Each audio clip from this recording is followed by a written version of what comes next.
Hello hello friends. तो drama के starting में हमें हमारी फीमेल लीड को दिखाया जाता है जो कि अपना इंट्रोडक्शन करवाती है। वो कहती है कि मेरा नाम गू है और मैं रिच भी हूँ, प्रीटी भी हूँ और साथ ही कैपेबल भी हूँ, लेकिन मेरी शादी एक ऐसे इंसान से हो गई है जो कि मेरा बिल्कुल भी एहसास नहीं करता है। मैं जब से उसके साथ हूँ मैं हर वक्त डिप्रेस रहती हूँ और मैं अब मजीद इस शादी को नहीं चला सकती।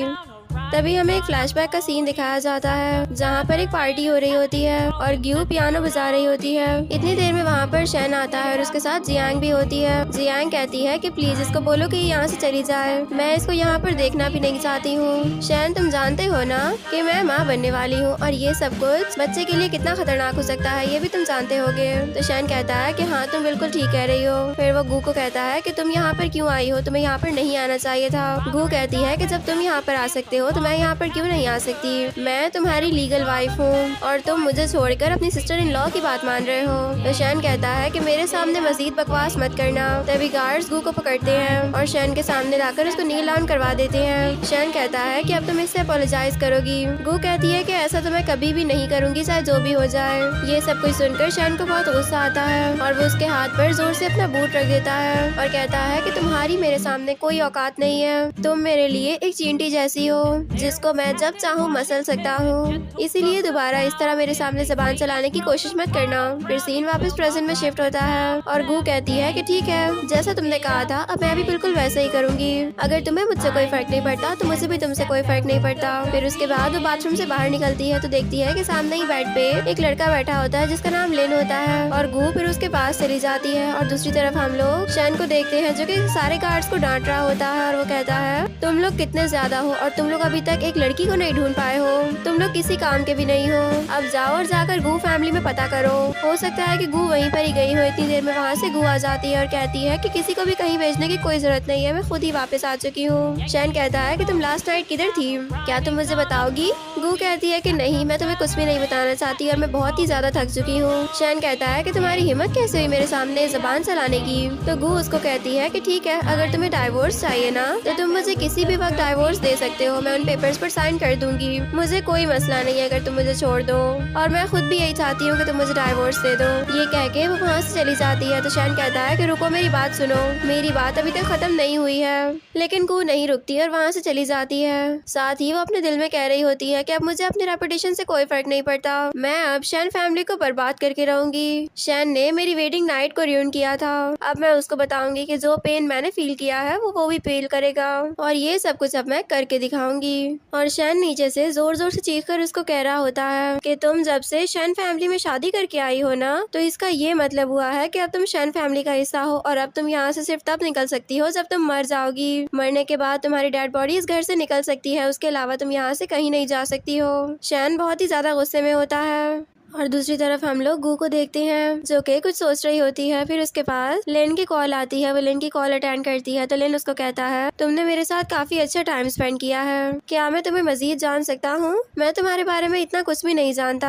तो गू कहती है कि नहीं उसकी तुम्हें कोई जरूरत नहीं है, जितना मैंने तुम्हें बताना चाहा मैंने उतना तुम्हें बता दिया है, इससे ज्यादा तुम्हारे और मेरे दरमियान कोई रिलेशन नहीं है और मैं अभी इस बारे में कोई भी बात नहीं करना चाहती हूँ, मैं बहुत थक चुकी हूँ और रेस्ट करना चाहती हूँ। ये कह के वो कॉल कट कर देती है और लेन उसकी ये बात सुनकर बहुत ही ज्यादा हैरान होता है। फिर नेक्स्ट सीन में असिस्टेंट लेन के पास आता है और उसको बताता है गू एक बहुत ही अमीर लड़की है, साथ ही वो एक फाइल भी लेन को दे देता है और लेन उस सारी फाइल को पढ़ के बहुत ही ज्यादा हैरान होता है। वो कहता है कि इतने कम टाइम में इतनी ज्यादा तरक्की होना ये कोई नॉर्मल बात बिल्कुल भी नहीं है, इसका मतलब ये हुआ गू बहुत ही ज्यादा टैलेंटेड है। तो असिस्टेंट कहता है कि एक और बात मैंने आपको बतानी थी, गू मैरिड है, उसकी शादी शैन फैमिली में हुई है। ये सुनकर लेन बहुत हैरान होता है। फिर असिस्टेंट बताता है कल उसकी वेडिंग नाइट थी। ये सुनकर तो लेन और भी ज्यादा हैरान हो जाता है। फिर वो असिस्टेंट को वहाँ से भेज देता है और सोचने लगता है गू कल तुमने मेरे साथ बहुत ही अच्छा टाइम स्पेंड किया है और कल तुम्हारी वेडिंग नाइट थी, इसका तो ये मतलब हुआ कि तुम्हारा हस्बैंड तुम में कोई इंटरेस्ट भी शो नहीं करता, तो ठीक है अब तो काम मेरे लिए और भी ज्यादा आसान हो जाएगा। ये कह के वो एक स्माइल पास करता है। फिर नेक्स्ट सीन में गू जब तैयार होकर नीचे आती है तो असिस्टेंट उसको बताता है कि शैन ने आज एक पार्टी रखी हुई है, आप ये समझ लें जैसे एक बैंक्वेट है और आपको उसके लिए तैयार होना पड़ेगा। ये सुनकर गू को बहुत गुस्सा आता है और वो कहती है कि दोबारा इस तरह की बात मुझसे मत करना, मुझे उसमें और उसके किसी भी प्रोग्राम में कोई इंटरेस्ट नहीं है। तो असिस्टेंट उसको फौरन से सॉरी करता है। और फिर दूसरी तरफ गू अपनी फ्रेंड सॉन्ग से मिलने के लिए आई हुई होती है। सॉन्ग कहती है तुम तो कितनी आराम से बैठी हुई हो, यानी कि तुम्हें किसी भी बात का पता नहीं है। गू कहती है कि मुझे किस बात का पता नहीं है, तुम मुझे बता दो। तो सॉन्ग कहती है कि तुम्हारे हस्बैंड का एक एक्सीडेंट हुआ था पिछली लाइफ के अंदर, प्रीवियस लाइफ के अंदर उनके कॉम्पिटिटर की बेटी ने उनके साथ बहुत ही बुरा रफला किया था, जिसकी वजह से शन फैमिली का बहुत ही ज्यादा लॉस हुआ था और इसमें सबसे ज्यादा हाथ जियांग का था। इसी वजह से शायद इस लाइफ के अंदर वो तुम्हें पसंद नहीं करता है, हो सकता है कि तुम ही वो लड़की हो। तो गू कहती है अच्छा, यानी इतनी नफरत की सिर्फ यही वजह है। तो ठीक है, अब मैं भी उसको बताती हूँ कि कॉम्पिटिटर होता कैसे है। मैं तो उसकी स्किन भी पील ऑफ कर दूंगी। गेम खेलने में तो अब मजा आएगा। फिर दूसरी तरफ जियांग जैसे ही अपनी कंपनी में जाती है तो वहाँ पर एक ओल्ड मैन उससे मिलने के लिए आया हुआ होता है। जियांग उसको देखकर बहुत ही ज्यादा हैरान होती है और घबरा भी जाती है। फिर जियांग कहती है कि तुम यहाँ पर क्या कर रहे हो। वो आदमी कहता है कि 5 साल तुम मेरे साथ रही हो, तुम जानते ही हो ना कि शन की सेवियर सिर्फ और सिर्फ तुम हो, लेकिन अब मैं तुम्हें वापस लेने के लिए आया हूँ। तभी हम लोगों को एक फ्लैशबैक का सीन दिखाया जाता है जब शन हॉस्पिटल में एडमिट होता है और फिर जब उसको होश आने लगता है तो सबसे पहले उसके सामने जियांग होती है। वो जियांग को देखकर उसको अपना सेवियर समझता है और जियांग भी ऐसे ही प्रिटेंड कर रही होती है जैसे वो सच में उसकी बेस सेवियर हो और जियांग बहुत ही हंस कर उससे बातें कर रही होती है। शन ये सब कुछ देखकर बहुत ही ज्यादा खुश हो जाता है। फिर सीन वापस प्रेजेंट में शिफ्ट होता है और जियांग कहती है कि ठीक है, मैं शन से बात करूंगी, लेकिन तुम हर जगह मुझे इस तरह अप्रोच करने नहीं आओगे। मैं तुमसे हर जगह पर नहीं मिल सकती हूँ क्योंकि ये हम दोनों के लिए खतरे की बात है। बाकी जो कुछ होगा वो मैं तुम्हें बता दूंगी। ये कह के वो वहाँ से निकल जाती है और वो मैन बहुत ही ज्यादा खुश हो जाता है। और फिर दूसरी तरफ ऑफिस में शन अपनी वर्कर्स पर बहुत ही ज्यादा गुस्सा हो रहा था। वो कहता है कि ये एक बहुत ही बड़ा प्रोजेक्ट है और जिस तरह तुम लोग इसके लिए काम लेकर आए हो मुझे लगता है कि ये हमारे हाथ से चला ही जाएगा। इतनी देर में वहाँ पर जियांग पहुँच जाती है और उसके सामने एक फाइल रख देती है। वो कहती है कि प्लीज काम डाउन हो जाओ, मैं तुम्हारे लिए सारा प्लान लेकर आई हूँ। फिर सीन दोबारा से फ्लैशबैक में चेंज होता है और शन सारे डॉक्टर्स को डांट रहा होता है। वो कहता है जितना टाइम मुझे रिकवर करने में लगेगा मेरे उतने ज्यादा पैसे वेस्ट होंगे। मैं चाहता हूँ कि तुम लोग मुझे जल्दी से रिकवर कर दो, मैं वापस अपने घर पर जाना चाहता हूँ। इतनी देर में वहाँ पर जियांग पहुँच जाती है और कहती है शायद ये सब कुछ मेरी गलती है, तुम मुझे डांट सकते हो लेकिन उनको इस तरह कुछ मत कहो, वो अपना काम कर रहे हैं। तो शन उसको कहता है कि नहीं इडियट, तुम पागल हो चुकी हो क्या, तुम तो मेरी सेवियर हो, मैं तुम्हारे बारे में ऐसा कैसे कर सकता हूँ। फिर सीन वापस प्रेजेंट में शिफ्ट होता है और शन कहता है कि अगर इस दफा शन फैमिली की रेपुटेशन डाउन हो जाती है तो हमारे शेयर्स भी बहुत ज्यादा डाउन हो जाएंगे और इससे सारी शन फैमिली को खतरा हो सकता है। फिर जियांग शन को बताती है जिस कंपनी ने तुम्हारे साथ ही प्रोजेक्ट किया है और जो तुम्हें नुकसान पहुंचाना चाहती है, तुम जानते हो वो सॉन्ग की कंपनी है और सॉन्ग गू की फ्रेंड है। ये सुनकर शन बहुत ही ज्यादा हैरान होता है। अगले सीन में गू सॉन्ग के साथ होती है, तभी उसके पास शन की कॉल आती है और शन उसको कहता है तुम अपने दोस्त के साथ मिलकर मेरी कंपनी को नुकसान नहीं पहुंचा सकती हो। गू कहती है कि मैंने सुना था कि तुम मुझे डाइवोर्स देने वाले हो, मैं वेट कर रही हूँ, प्लीज जल्दी दे देना। शन कहता है कि तुम अब मुझसे शादी कर चुकी हो तो डाइवोर्स का नाम भी मत लेना, मैं कभी भी तुम्हें डाइवोर्स नहीं दूंगा। तो गू कहती है कि ठीक है, फिर हमारा बात करने का कोई फायदा नहीं है, मैं कॉल रख रही हूँ। फिर वो कॉल कट कर देती है। सॉन्ग कहती है क्या तुम सच में उससे डाइवोर्स लेना चाहती हो। गू कहती है कि हाँ, जो वो मेरे साथ कर चुका है उसके बाद मैं उसके साथ नहीं रह सकती। अगले सीन में लिन मीटिंग रूम में होता है और उसको जैसे ही पता चलता है कि शन आज नहीं आने वाला तो ये कह के वो बहुत खुश हो जाता है। वो फौरन से उठता है और क्लाइंट से कहता है इस वक्त मेरा हीरो बनना बहुत जरूरी है ताकि मैं ब्यूटी को प्रोटेक्ट कर सकूं, इसलिए मुझे यहाँ से जाना पड़ेगा। ये कह के वो वहाँ से निकल जाता है।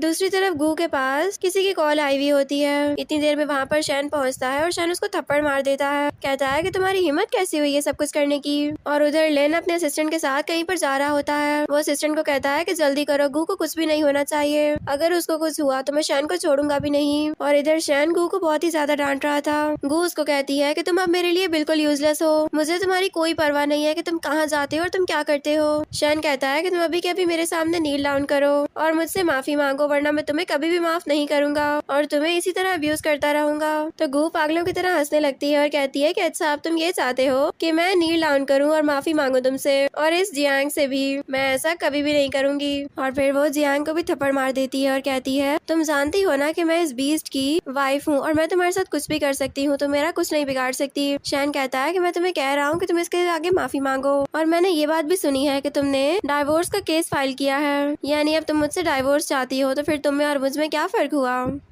और फिर तभी गू उसको डाइवोर्स एग्रीमेंट दे देती है और कहती है ये मैं पहले से ही बनवा चुकी हूँ, तुम इनके ऊपर साइन कर देना। तो शन कहती है तुम जानती हो ना कि अगर मैंने इनके ऊपर साइन कर दिए तो तुम्हारा मुझसे और शन फैमिली से सारे रिलेशंस टूट जाएंगे और फिर तुम सड़क पर आ जाओगी। गू कहती है कि ऐसा कभी भी नहीं होगा क्योंकि मैं बहुत ही ज्यादा रिच हूँ। इतनी देर में वहाँ पर लेन भी पहुँच जाता है और कहता है कि गू मैं तुम्हें यहाँ से लेने के लिए आया हूँ। शन कहता है कि ये कौन है? तो लेन कहता है कि मैं तुम्हें अपना इंट्रोडक्शन करवा देता हूँ, मैं गू का लवर हूँ और कल की नाइट भी हमने साथ ही स्पेंड की थी। ये सुनकर शन को बहुत गुस्सा आता है और गू कहती है कि मैं जो कुछ भी करना चाहूँ वो कर सकती हूँ, जब तुम ये सब कुछ कर सकते हो तो मैं भी कर सकती हूँ। फिर उसके बाद वो लिन का हाथ पकड़ के उसको अपने साथ वहाँ से ले जाती है। फिर हम देखते हैं जैसे ही वो दोनों बाहर आते हैं गू गुस्से से लिन को देखने लगती है। तो लिन कहता है कि क्या हुआ, मैंने कोई गलत बात बोल दी क्या? तो गू कहती है कि मैं ये बात मानती हूँ कि कल मैंने तुम्हें खुद अप्रोच किया था और हम लोगों ने काफी अच्छा टाइम साथ स्पेंड किया है, लेकिन ये सिर्फ तुम्हें यूज करने के लिए था, इसलिए तुम मेरे पीछे आपसे मत आना, तुम्हारा और मेरा आपसे कोई भी रिलेशन नहीं है। ये कह के वो वहाँ से जाने लगती है और अपने दिल में कह रही होती है कि प्लीज लिन तुम मुझे माफ कर देना, मैं जानती हूँ कि तुम इस वक्त बहुत ही ज्यादा हर्ट हुए होगे, लेकिन मैं तुम्हें अब मजीद इस सब में नहीं धकेल सकती हूँ। ये मेरी लड़ाई है और मुझे ये अकेली लड़नी होगी, मैं तुम्हें अपनी फैमिली मैटर्स में नहीं ला सकती। ये सोचकर वो वहाँ से निकल जाती है। तभी असिस्टेंट लिन के पास आता है और कहता है कि ये सब कुछ क्या था? लिन कहता है कि वो मुझे छोड़कर चली गई है, लेकिन तुम जानते हो इसका असल मतलब क्या हुआ? इसका मतलब ये हुआ कि अब वो अकेले रहेगी और वो जहाँ पर भी रहेगी मैं उसको फोर्स कर लूंगा और देखना एक ना एक दिन हम दोनों एक हो ही जाएंगे। फिर वो खुश होकर वहाँ से चला जाता है। तो असिस्टेंट कहता है मेरे बॉस तो पागल हो चुके हैं, मैं नहीं जानता कि इनके साथ क्या मसला हो गया है, लेकिन ऐसा लग रहा है जैसे इनके ऊपर किसी ने जादू करवा दिया हो। और नेक्स्ट सीन में हम लोग शन और जियांग दोनों को एक दूसरे के बहुत क्लोज देखते हैं। इतनी देर में वहाँ पर एक एम्प्लॉय आती है तो वो दोनों एक दूसरे से दूर होते हैं। एम्प्लॉय कहती है गू आपसे मिलने के लिए आई है। तो शन ये सुनकर बहुत खुश होता है। वो कहता है मुझे पता था कि वो मुझसे मिलने के लिए जरूर आएगी क्योंकि उसको यहाँ पर आना ही था। फिर जियांग ऐसे प्रिटेंड करती है कि उसका और शन का कोई रिलेशन है। ये देखकर एम्प्लॉय को काफी ऑकवर्ड लग रहा होता है और वो कहती है गू एक फाइल लेकर आई है, प्लीज आप इसको चेक कर लीजिए। शन जब चेक करता है तो वो कहता है क्या, यानी कि वो रिजाइन करना चाहती है? ऐसा कभी भी नहीं हो सकता है। एम्प्लॉय कहती है कि उन्होंने मुझसे कहा है कि वो रिजाइन करना चाहती हैं और अगर आप उनको रिजाइन नहीं करने देंगे तो आपको 10 टाइम्स उनकी करंट सैलरी को इंक्रीज करना पड़ेगा और साथ ही उनको 20% शेयर्स भी देने पड़ेंगे शन ग्रुप के। शन कहता है मुझे लगता है वो पागल हो चुकी है। तो एम्प्लॉय कहती है आपको ये बात पता होनी चाहिए, वो हमारी फैमिली के अंदर बहुत ही इंपॉर्टेंट रोल प्ले कर रही है, हमारी कंपनी उन्हीं की वजह से खड़ी हुई है, अगर वो यहाँ से चली जाएंगी तो हमारी कंपनी को बहुत लॉस होगा। तभी शन की तबीयत खराब होने लग जाती है। तो जियांग उसको कंसोल करती है और कहती है तुम फिक्र मत करो, उसको जाने दो, उसकी जगह मैं संभाल लूंगी और मैं तुम्हें कभी भी लेट आउट नहीं होने दूंगी। तभी एम्प्लॉय कहती है गू ने ये भी कहा है कि उनको डाइवोर्स जल्द चाहिए। ये सुनकर शन को बहुत ही ज्यादा गुस्सा आता है और डर के एम्प्लॉय और जियांग वहाँ से चली जाती है। दूसरी तरफ गू सॉन्ग के साथ होती है। सॉन्ग कहती है तुम्हें क्या लगता है ये सारी धमकियाँ देने के बाद वो तुम्हारे मुताबिक काम करने लग जाएगा? तो गू कहती है कि नहीं, हमें फिलहाल सिर्फ और सिर्फ ट्रिक्स प्ले करनी पड़ेंगी और हमें उसको अपने जाल में फंसाना पड़ेगा, उसके बाद हम उससे कोई भी काम निकलवा सकते हैं, तुम समझ रही हो ना? अब बस मैं ये चाहती हूँ कि तुम जाओ और शन ग्रुप के काफी सारे शेयर्स को खरीद लो। सॉन्ग कहती है मेरे पास पैसे हैं और मैं खरीद भी सकती हूँ, लेकिन अगर डैड को पता चल गया मैं शन फैमिली के अगेंस्ट कोई काम कर रही हूँ तो वो मुझे घर से बाहर निकाल देंगे और मेरे साथ सारे कनेक्शंस भी कट ऑफ कर देंगे। गू कहती है कि नहीं, ऐसा कुछ भी नहीं होगा, तुम जानती हो ना कि शन के बहुत सारे शेयर्स मेरे डैड के कनेक्शंस की वजह से हैं, तो मैं चाहती हूँ कि तुम वही शेयर्स बाय करो ताकि इस तरह तुम्हारा भी कोई नुकसान ना हो। तो सॉन्ग उसको ओके कर देती है। और फिर दूसरी तरफ हम लोग शैन को देखते हैं जो कि अंकल वैंग से मिलने के लिए गया हुआ होता है और वो उनको कहता है मेरी कंपनी डाउनफॉल में चल रही है, क्या आप मेरी हेल्प कर सकते हैं? तो वैंग अंकल कहते हैं कि हाँ मैं तुम्हारी हेल्प कर दूंगा, लेकिन तुम्हारी कंपनी का डाउनफॉल स्टार्ट होने वाला है, तो देखते हैं मैं तुम्हारे लिए क्या मदद कर सकता हूँ, अभी मुझे कुछ काम है, मैं तुमसे बाद में बात करूंगा। ये कह के वो वहाँ से निकल जाते हैं और शैन खुश हो रहा होता है कि मैंने एक और कंपनी को अपनी तरफ कर लिया है, अब मैं देखता हूँ गू मुझे किस तरह छोड़कर जाती है। और नेक्स्ट सीन में असिस्टेंट लेन के पास एक फाइल लेकर आता है और उसको देखता है। लेन जब उस फाइल को देखता है तो वो हैरान हो जाता है और वो कहता है गू ने अपनी एक न्यू कंपनी खड़ी कर ली है, यानी कि वो खुद भी शाइन ग्रुप से बदला लेना चाहती है। तभी सीन फ्लैशबैक में शिफ्ट होता है और लेन हॉस्पिटल में भाग रहा होता है। फिर वो एक रूम के अंदर आता है और एक डेड बॉडी के ऊपर से कपड़ा हटाता है। वो डेड बॉडी किसी और की नहीं बल्कि गू की होती है, जिसके हाथों पर डोमेस्टिक वायलेंस के निशान भी होते हैं। ये सब कुछ देखकर लेन को बहुत हर्ट होता है और वो कहता है इस लाइफ में तो मैं तुम्हारी मदद नहीं कर सका, लेकिन नेक्स्ट लाइफ के अंदर मैं तुम्हें प्रोटेक्ट करने के लिए जरूर आऊंगा। फिर सीन प्रेजेंट प्रेजेंट में शिफ्ट होता है और लिन कहता है कि इस लाइफ के अंदर मैं तुम्हें अकेला नहीं छोड़ूंगा। पिछली लाइफ के अंदर मैंने बहुत देर कर दी थी, लेकिन अब ऐसा कुछ भी नहीं होगा।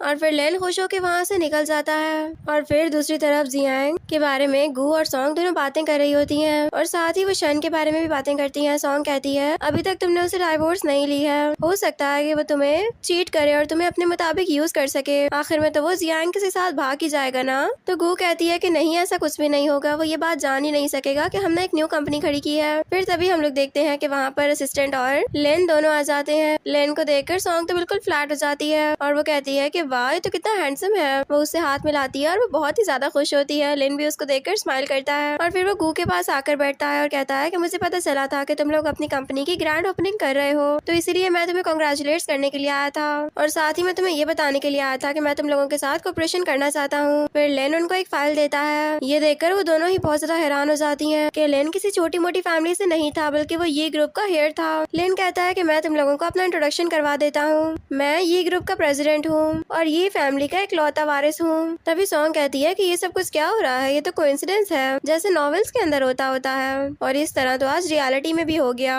और फिर गू फौरन से उठकर लिन के पास आती है और उसे कहती है कि सॉरी, जो कुछ भी हुआ वो नहीं होना चाहिए था। फर्स्ट नाइट जो हमने साथ स्पेंड की वो भी सिर्फ एक कोइंसिडेंस था, मुझे कुछ नहीं पता था तुम्हारे बारे में और उस दिन से मैंने तुम्हारे साथ रूड बिहेवियर किया था, उसके लिए भी मैं तुमसे सॉरी करती हूँ। मुझे नहीं पता था कि तुम इतने रिच फैमिली से बिलोंग करते होगे। लिन कहता है अच्छा, तो फिर उसका क्या, जो कि तुमने फर्स्ट नाइट मुझसे बातें की थी।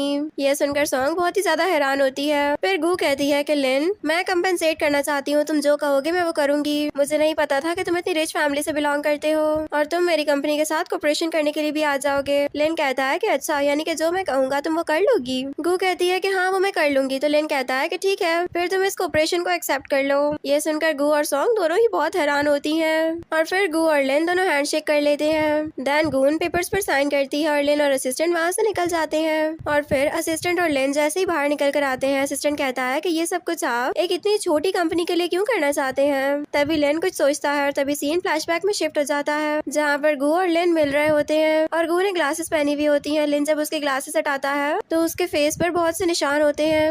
वो कहता है कि तुम्हें उस इंसान ने फिर से अब्यूज किया है, तुम्हें हेट किया है ना उसने, अब मैं उसको नहीं छोड़ूंगा। गू कहती है कि नहीं प्लीज, ऐसा कुछ भी मत करना, वो मेरा हस्बैंड है और मुझे डाइवोर्स से बहुत ही ज्यादा डर लगता है, प्लीज वो जो कर रहा है उसको करने दो, लेकिन मैं डाइवोर्स नहीं ले सकती हूँ उससे। ये सब कुछ सुनकर लिन बहुत सैड हो जाता है और सीन वापस प्रेजेंट में शिफ्ट होता है और लिन अपने दिल में कहता है पिछली लाइफ के अंदर शायद मैं बुज़दिल था, इसलिए मैं तुम्हें प्रोटेक्ट नहीं कर सका और तुम्हारे लिए आगे नहीं आ सका, लेकिन इस लाइफ के अंदर वैसा कुछ भी नहीं होगा। और फिर वो दोनों कार में बैठकर वहाँ से चले जाते हैं और उधर सॉन्ग गू से कहती है कि ये सब कुछ तो सच में कोइंसिडेंस है। अच्छा ठीक है, मैं बहुत थक चुकी हूँ, अब मैं घर जा रही हूँ। जब वो वहाँ से चली जाती है तो गू कहती है लिन मुझे अपनी प्रीवियस लाइफ के बारे में कुछ क्यों नहीं बता रहा है, हालांकि हम दोनों तो प्रीवियस लाइफ में भी मिले थे, हो सकता है कि ये उसकी भी रीबर्थ हो, लेकिन मुझे फिर भी कुछ सोचना पड़ेगा। शैन फैमिली ने पिछली दफा एक वेस्ट लैंड लिया था जिसके बाद उनका बहुत जोक बना था, लेकिन बाद में उसी लैंड की कीमत आसमानों को छूने लग गई थी और शैन फैमिली की रेपुटेशन बहुत ही ज्यादा हाई हुई थी, तो मुझे कुछ करना पड़ेगा ताकि शैन फैमिली इस दफा वैसी तरक्की ना कर सके। और फिर गू किसी को मैसेज करती है, वो कहती है कि हम लोग एक मीटिंग रखने वाले हैं, तो इसीलिए जितने भी लोग हैं उन सबको मीटिंग अटेंड करनी पड़ेगी और जल्दी पहुंच जाना। और दूसरी तरफ वही आदमी जियांग से मिलने के लिए आया हुआ होता है। जियांग कहती है मैंने शन से बात कर ली है और वो बहुत जल्द हमें इतने पैसे दे देगा कि तुम यहाँ से दफा हो सको, तुम वो पैसे लेकर यहाँ से चले जाना, मैं अब तुम्हारे साथ कोई भी रिलेशन मजीद नहीं रखना चाहती हूँ। तो वो आदमी जियांग के साथ जबरदस्ती करने की कोशिश करता है। जियांग खुद को बचा रही होती है और फिर कुछ टाइम बाद का सीन हम लोग देखते हैं जब वो आदमी जियांग को कहता है कि मैंने वो सब कुछ रिकॉर्ड कर लिया है, जो कुछ भी हम दोनों के दरमियान में हुआ, और अब मैं उसको किसी भी पर्पस के लिए यूज कर सकता हूँ, तो इसीलिए मुझसे खबरदार रहना और दोबारा जिस तरह टून ने मुझसे बात की थी उस तरह बात मत करना, वरना मैं भूल जाऊंगा और इसी बात को मैं अपलोड भी कर सकता हूँ। ये सब कुछ सुनकर जियांग बहुत हैरान होती है और साथ ही वो बहुत घबराई हुई भी थी।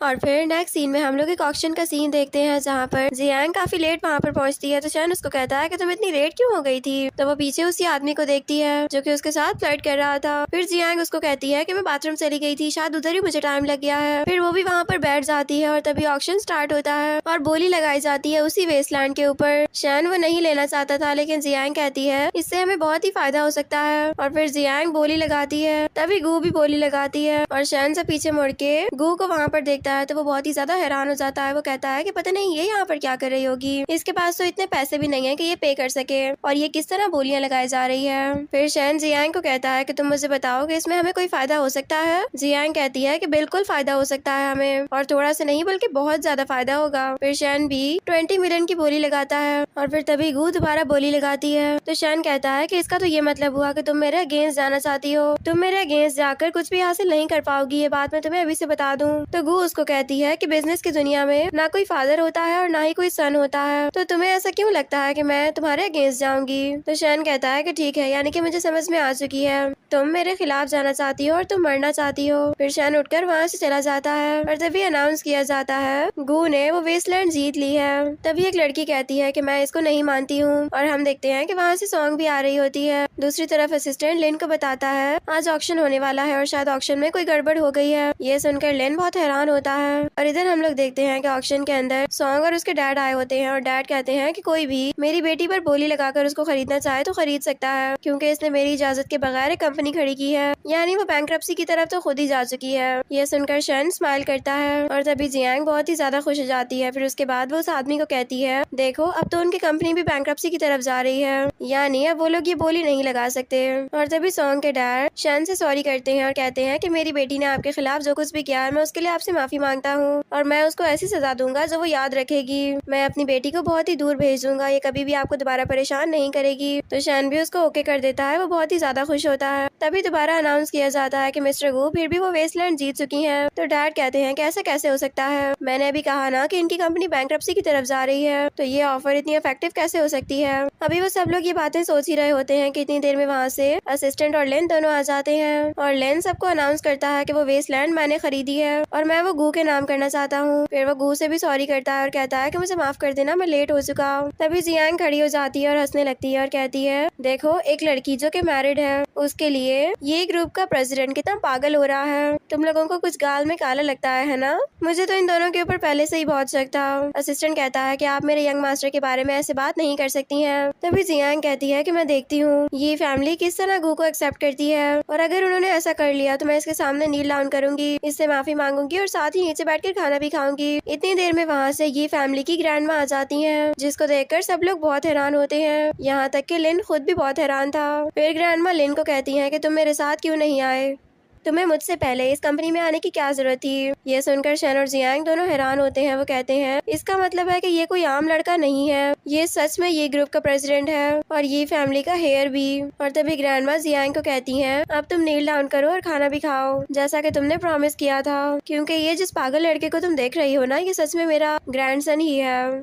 और हम लोग देखते हैं कि लेन गू को ये बात बता रहा होता है कि तुम जानती हो मेरी ग्रैंडमा तो बहुत ही ज्यादा गुस्से वाली हैं। यहाँ तक कि एक दफा मेरे ग्रैंड डैड ने ऐसे ही मजाक में इनको कह दिया था कि मैं दूसरी शादी करने वाला हूँ, और तुम जानती हो इन्होंने उनके साथ क्या किया था, इन्होंने उनकी बियर्ड को कट कर दिया था और साथ ही उनको फैमिली से बाहर कर दिया था। ये सुनकर गू बहुत हैरान होती है और फौरन से सीधी खड़ी हो जाती है, और फिर जियांग फौरन से ग्रैंडमा के सामने नील डाउन करके बैठ जाती है और उनसे सॉरी करने लगती है। वो कहती है कि प्लीज आप मुझे माफ कर दे, मुझे मिसअंडरस्टैंडिंग हो गई थी, मैं नहीं जानती थी कि ये सच में आपका ग्रैंडसन होगा, अब मैं इसके साथ इस तरह दोबारा कभी भी बात नहीं करूंगी। तो ग्रैंडमा उसे अपना हाथ छुड़वाती हैं और कहती हैं मैं 10 घंटे की फ्लाइट के बाद यहाँ पर पहुंची हूँ, अब मैं बूढ़ी हो चुकी हूँ और मैं बहुत थक भी चुकी हूँ, मेरे पास इतनी हिम्मत नहीं है कि मैं यहाँ पर खड़े होकर सबकी परफॉर्मेंस चेक करती रहूँ, तो इसीलिए लेन तुम चुप करके मेरे साथ घर चलो। फिर ग्रैंडमा वहाँ से चली जाती है और लेन भी गू का हाथ पकड़ के उसको अपने साथ वहाँ से ले जाता है। और फिर जब वो सब लोग बाहर निकल कर आते हैं तो ग्रैंडमा गू को कहती है कि तुम मुझे बताओ तुम लेन से कब और कैसे मिली थी और ये तुम्हारी इतनी मदद क्यों कर रहा है। तो गू बताती है लेन से मेरी मुलाकात तब हुई थी जब मैंने एक रॉन्ग पर्सन से शादी कर ली थी, इसने मेरा बहुत ही ज्यादा साथ दिया है और मैंने वो कंपनी का आइडिया भी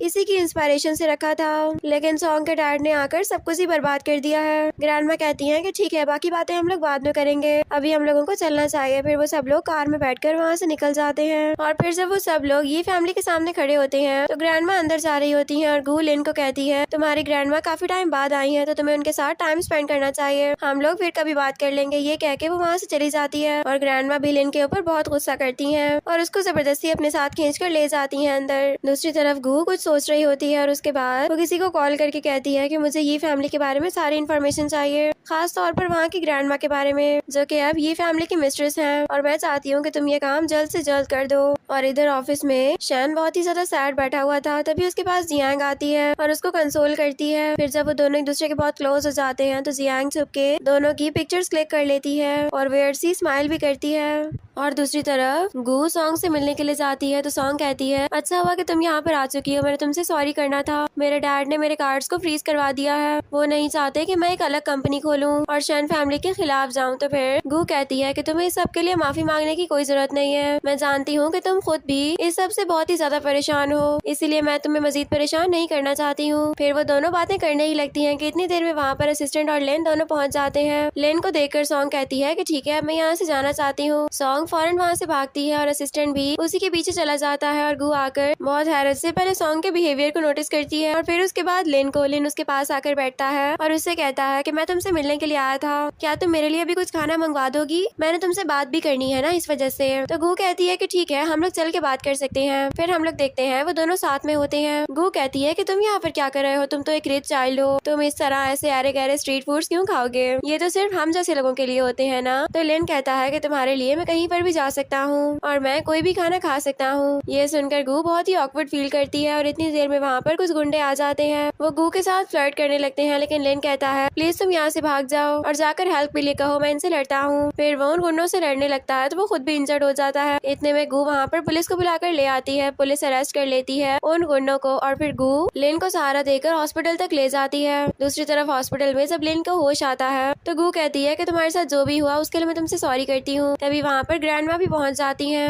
और जब उनको पता चलता है लेन सिर्फ और सिर्फ एक लड़की के लिए लड़ा है तो वो बहुत हंसती है। जब लेन को नींद आ जाती है तो वो फिर गू को अपने साथ लेकर बाहर आती हैं और वो कहती हैं, गू देखो मैं समझ सकती हूँ तुम्हारी फीलिंग्स और तुम्हें इतना ज्यादा नर्वस फील करने की कोई जरूरत नहीं है। तुम जानती हो कि जिस स्टेज में तुम हो ना, मैं भी उस स्टेज से गुजर चुकी हूँ, मैं समझ सकती हूँ तुम्हें। लेकिन मैं तुम्हें एक बात बताना चाहती हूँ, तुम मैरिड हो और तुमने मेरे बेटे की फीलिंग्स के साथ गेम नहीं खेलनी है। मैं नहीं देख सकती अपने बेटे को टूटा हुआ, मैंने उसको बिल्कुल अपने बच्चों की तरह पाला है और मैं ही उसका वाहिद सहारा हूँ। तुम जानती हो ना, जब किसी को धोखा दिया जाता है तो फिर उसके बाद कुछ साल तक उसके अंदर वो आग जलती रहती है और वो आग एट द लास्ट रिवेंज में कन्वर्ट हो जाती है और ये सब कुछ बहुत खतरनाक होता है। तुम मेरी बात समझ रही हो ना? तुम अगर मेरे बेटे को पसंद करती हो तो मैं तुम्हें कुछ भी नहीं कहूंगी, लेकिन अगर तुम उसको यूज कर रही हो तो मैं तुमसे ये कहूंगी कि तुम उससे खुद ही दूर हो जाओ। उसको अभी बुरा लगेगा लेकिन वो जल्दी अपने आप को संभाल भी लेगा। ये कह के वो वहाँ से निकल जाती है और फिर दूसरी तरफ गू अपनी कंपनी में अपना काम कर रही होती है। इतनी देर में उसके पास सॉन्ग आती है और सॉन्ग कहती है कि मैंने तुम्हें एक अच्छी सी बात बतानी है, ये सुनकर तुम तो शॉक ही हो जाओगी। तुम्हें पता है कि मैं एंगेज हो चुकी हूँ और मैं जल्दी शादी कर रही हूँ। ये सुनकर गू तो बहुत ही हैरान होती है। उसके बाद सॉन्ग अपने हस्बैंड को भी वहाँ पर ले आती है और गू उन सबको टी सर्व करती है, लेकिन उसको इस बात पर बिल्कुल भी यकीन नहीं आता है। सॉन्ग कहती है कि तुम अभी भी शैन फैमिली की बैंक्रप्सी को देखना चाहती हो, लेकिन मेरी मानो तो ऐसा छोड़ दो, जो कुछ भी हो वो तुम्हारा हस्बैंड है और इसके साथ साथ तुम लोगों की अभी तक शादी भी नहीं हुई है।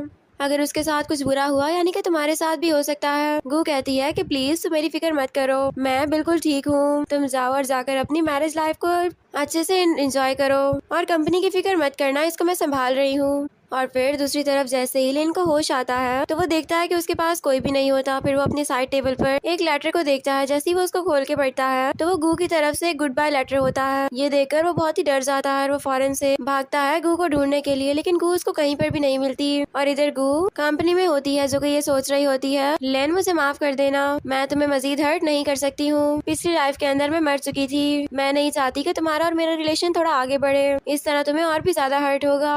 हो सकता है कि यही सब कुछ गॉड प्लान हो। फिर उसके बाद गू अपने आंसू साफ करती है और तभी उसको बताया जाता है कि शैन आया है, तो वो उसको अंदर आने को बोल देती है। शैन अंदर आकर बैठता है और कहता है कि मैं डाइवोर्स एग्रीमेंट लेकर आया हूँ और जो जो तुमने कहा है वो सब कुछ मैं करने के लिए बिल्कुल तैयार हूँ। तुम शैन फैमिली का बैंक्रप्सी देखना चाहती हो ना, तो ठीक है तुम देख लो, लेकिन मैं तुम्हें ये बता दूं कि मैं तुम्हें नहीं छोड़ूंगा। जो कुछ तुमने मेरे साथ किया है तुम्हें उसका बदला देना पड़ेगा।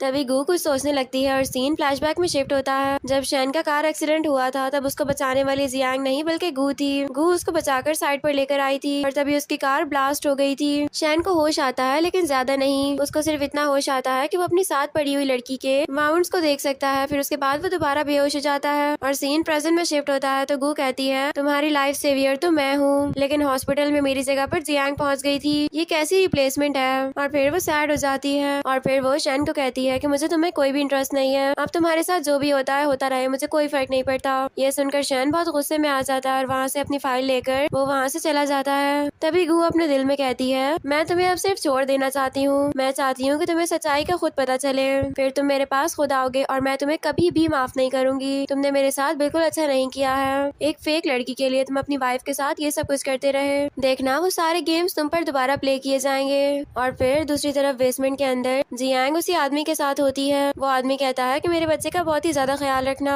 क्योंकि मैं इसे खुद से दूर अब नहीं कर सकता हूँ। इतनी देर में वहाँ पर शैन पहुँच जाता है तो जियांग उससे दूर होती है और शैन के पास जाती है। तो वो आदमी कहता है तुम बहुत गलत टाइम पे आए हो शैन, तुम्हें इस वक्त नहीं आना चाहिए था। उधर शैन जियांग को कहता है अभी उसने इन पेपर्स पर साइन नहीं किया है, लेकिन मैं तुम्हें से वादा करता हूँ मैं उसको डाइवोर्स देकर ही रहूंगा, वो इन पेपर्स पर साइन जरूर करेगी। फिर शैन जियांग की क्लोज होता है। इतनी देर में वो आदमी उसके पास पहुँच जाता है, वो उसको जियांग से दूर करता है और साथ ही उसको एक थप्पड़ भी मार देता है। शैन कहता है कि तुम पागल तो नहीं हो गए हो। तो वो आदमी कहता है कि तुम मुझे ये बता दो तुम हमें पैसे दे सकते हो या फिर नहीं दे सकते। जियांग कहती है बस छोड़ो ना, इतना मत मारो इसको। तो शैन कहता है कि ये सब कुछ क्या हो रहा है। वो आदमी कहता है कि ठीक है मैं तुम्हें इंट्रोड्यूस करवा देता हूँ, जाहिर है तुम भी सब कुछ जानना चाहते होगे ना। तुम जानते हो कि ये जो लड़की जियांग है ये असल में मेरी वाइफ है और इसकी बैली में सिर्फ और सिर्फ मेरा बच्चा है, तुम यहाँ पर एक मोहरे के तौर पर यूज किए गए हो। शैन कहता है कि मेरे साथ इतना बड़ा धोखा करने की तुम लोगों की हिम्मत कैसे हुई। तो वो आदमी कहता है कि हम लोग तो बस यहाँ पर सिर्फ इसलिए आए थे ताकि तुमसे कुछ पैसे बटोर सकें, और मैं तुम्हें आज एक और सच बताता हूँ, तुम्हें ये लगता है ना कि जियांग तुम्हारी सेवियर थी, तो ऐसा कुछ भी नहीं था, ये सिर्फ रिप्लेस की गई थी। तुम जानते हो कि तुम्हारी रियल सेवियर सिर्फ और सिर्फ तुम्हारी एक्स वाइफ गू है, उसने तुम्हें उस टाइम बचाया था, अगर उसने तुम्हारी हेल्प ना की होती तो इस वक्त तुम भी जलकर राख हो चुके होते।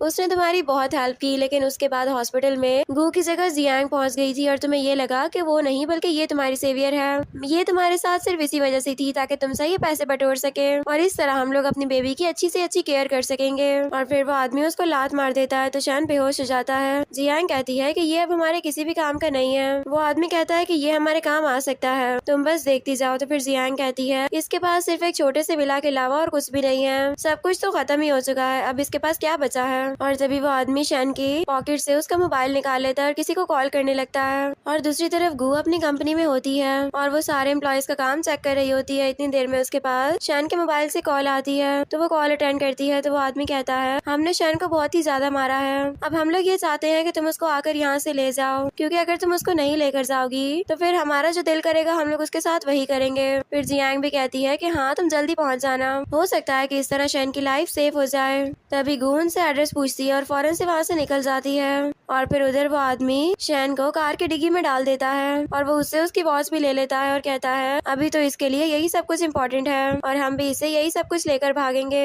मैं जानता हूँ कि गू तो वैसे भी इसको बिल्कुल पसंद नहीं करती है, अब इसको जाकर विला में डाल देते हैं, बाकी की कहानी गू जाने और शैन जाने। वैसे भी अब ये गू से माफी मांगेगा, लेकिन मैं जानता हूँ कि गू इसको कभी भी माफ नहीं करेगी। फिर वो दोनों स्माइल करते हैं। दूसरी तरफ हम लोग देखते हैं कि शैन के विला के अंदर गू फौरन से भागती हुई आती है और उसकी बॉडी के पास बैठ जाती है। वो कहती है कि प्लीज तुम अपनी आँख खोलो। उसके बाद वो उसकी सांस चेक करती है तो उसको ये मिलकर सुकून मिलता है कि वो अभी जिंदा है, वो मरा नहीं है। इतनी देर में वहाँ पर वो आदमी और जियांग भी पहुँच जाते हैं। वो आदमी कहता है कि तुम तो बहुत ही जल्दी आ गई हो, हमें तो लगा था कि तुम्हें थोड़ा टाइम लग जाएगा। फिर इतनी देर में वहाँ से कुछ लड़के और भी आ जाते हैं। तो जियांग कहती है कि तुम अब फंस चुकी हो, तुम्हें यहाँ पर अकेले नहीं आना चाहिए था, तुम्हें अपने साथ किसी को लेकर आना चाहिए था, तुमने ये सब कुछ बहुत ही गलत किया है, तुम यहाँ पर सिर्फ और सिर्फ इस पीस ऑफ ट्रैश के लिए आई हो ना, तो अब तुम देखो कि हम लोग तुम्हारे साथ करते क्या हैं। तुम यहाँ पर इसको बचाने के लिए आई हो, लेकिन तुम खुद भी यहाँ से नहीं जा सकती, लेकिन तुम जानती हो कि मुझे तुम्हारे लिए बहुत ही बुरा लग रहा है। और फिर जियांग उन लड़कों को बोलती है कि तुम लोगों ने गू के साथ जो कुछ भी करना हो वो कर लेना,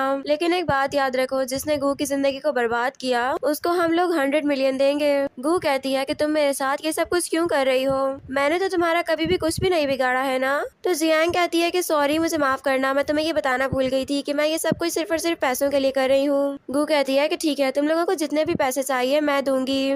लेकिन मेरे साथ या फिर शैन के साथ कुछ भी मत करना। तो वो आदमी कहता है कि तुम इतना जल्दी मान गई हो, अभी तो मजा आना शुरू हुआ था, तुम थोड़ी देर बाद भी तो मान सकती थी ना।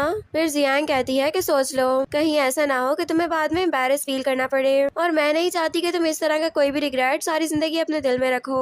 तो गू फौरन से अपने मैनेजर को कॉल करती है और उससे कहती है कि मुझे अर्जेंटली 200 मिलियन अपने अकाउंट में चाहिए, तुम वो जल्दी से मुझे ट्रांसफर कर देना। तो मैनेजर कहती है कि हमारे पास तो ऑलरेडी 200 मिलियन ही बचे हुए हैं, अगर हम वो सारे पैसे लगा देंगे तो फिर हमारे प्रोजेक्ट का क्या होगा, हम वो प्रोजेक्ट नहीं कर सकेंगे। फिर गू कहती है कि अभी मैं तुम्हें जैसा बोल रही हूँ तुम वैसा करो, बाकी की बातें हम लोग बाद में देख लेंगे, और भूलना मत, और मिस्टर थैंक से उनका सिग्नेचर भी जरूर करवा लेना। तो मैनेजर ओके करके कॉल कट कर देती है। तभी वो आदमी कहता है कि मुझे यकीन है वो पैसे जल्दी हमारे अकाउंट में ट्रांसफर कर दिए जाएंगे। फिर गू कहती है कि शैन को ठीक करो, क्योंकि ये बहुत ही ज्यादा इंजर्ड है, और अगर ये इसी तरह मर गया तो सारा का सारा इल्जाम तुम लोगों के ऊपर आएगा। हो सकता है कि इसकी बॉडी के ऊपर फिंगरप्रिंट्स भी हो तुम लोगों के, इस तरह तुम लोग फंस सकते हो।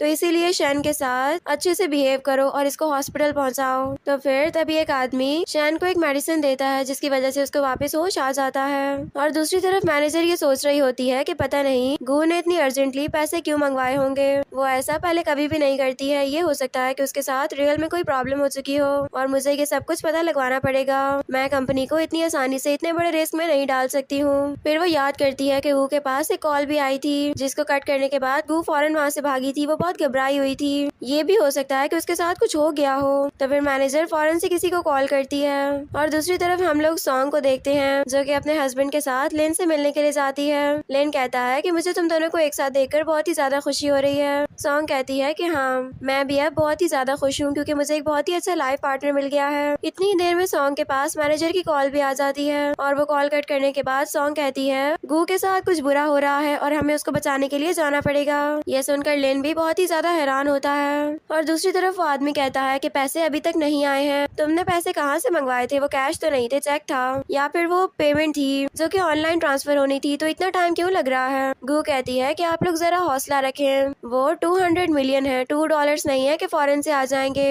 कंपनी इतनी बड़ी पेमेंट को एक प्रोसेस से गुजार कर देती है, और उसी प्रोसेस को होने में मुझे लगता है कि टाइम लग रहा है। तभी जियांग कहती है कि 200 मिलियन को तो आने में इतना टाइम नहीं लगता, क्योंकि ये पैसे तो मैं खुद भी ट्रांसफर कर चुकी हूँ और मुझे पता है। तो तभी वो आदमी गू को थप्पड़ मारता है, और फिर वो उन दोनों आदमियों को कहता है कि ठीक है, अब तुम लोगों का जो दिल करे तुम गू के साथ कर लेना, क्योंकि मुझे पता है कि ये हमें बेवकूफ बनाना चाहती है। और फिर वो दोनों आदमी भी गू के क्लोज आने लगते हैं, और शैन को हम देखते हैं कि वो उठ चुका था, वो ये सब कुछ देख रहा होता है। वो आदमी गू की वीडियो बनाने लगता है, और वो लड़के उसके क्लोज आने लगते हैं, और शैन उठने की कोशिश करता है, और फिर वो अचानक से उठकर उन लोगों को मारता है। तो वो आदमी उसको देखकर हैरान होता है और कहता है तुम तो बहुत ही ज्यादा क्लेवर हो, जितना मैंने सोचा था उससे भी ज्यादा, यानी मेरी सोच से भी ज्यादा। फिर गू उसकी तरफ बढ़ने लगती है, लेकिन वो आदमी गू को दूर करता है और खुद शैन के पास जाता है और उसको बहुत मारता है।